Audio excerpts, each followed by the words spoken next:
Facebook তুই viral করে টাকা কামাবো, পোস্টের সাথে কিসের জেং, তোর সাথে মোর বাইজা ধরে কে।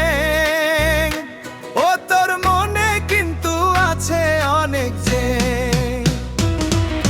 ফেসবুক তুই ভাইরাল করে টাকা কামাবো, পোস্টের সাথে কিসের জেং, তোর সাথে মোর বাইজা ধরে কে।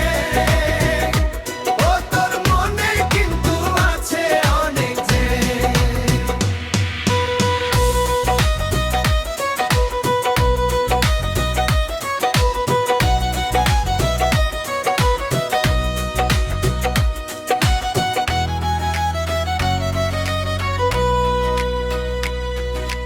ভাইরাল হওয়ার আশায় মই 2 বছর ধরে ভিডিও করি, ভিডিওতে ভিউজ দেশ না কেন